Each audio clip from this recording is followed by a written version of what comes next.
We were told back in March of last year that we had less than 1% chance of ever conceiving naturally, either again or at all. And it was only with ICSI help that we would be able to conceive at all.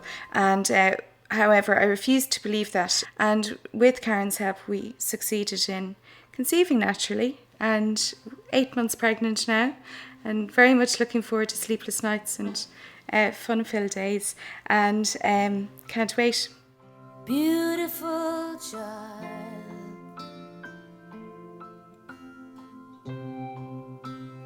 beautiful child. We had been trying for a baby for about 4 years before we came to Karen.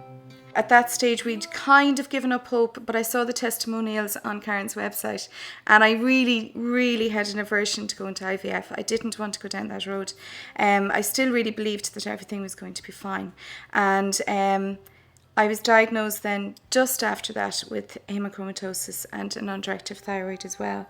So when I first went to Karen, I was really quite sick, and I didn't know at the time how sick I actually was.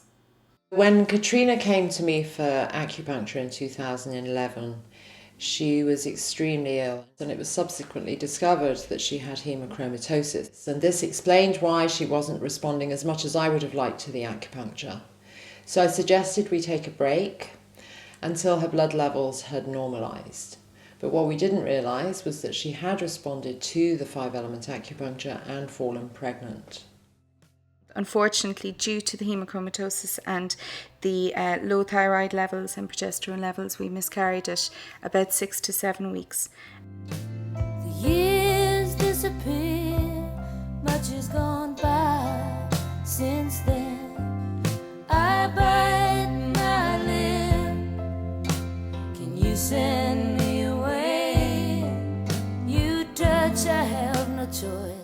I have. You know, I was not going to be balanced out until that iron had left my system, or until that overload of iron had left my system. So it was after that point then when I returned to Karen. It was about a year later, and we did the CVGV point in April of last year.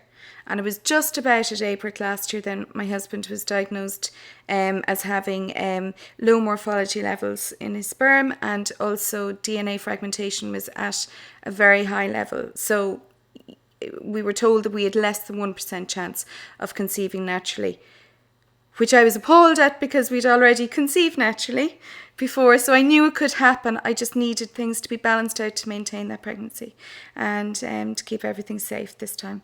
And so Brian then attended Karen, and 6 weeks later his DNA fragmentation was at the same level, but his morphology had increased 5-fold. So it was at 3 million that were viable, went up to 15 million that were viable, and we were still told that we'd very little chance, and we'd a month left before starting the ICSI process in a fertility clinic, and got pregnant.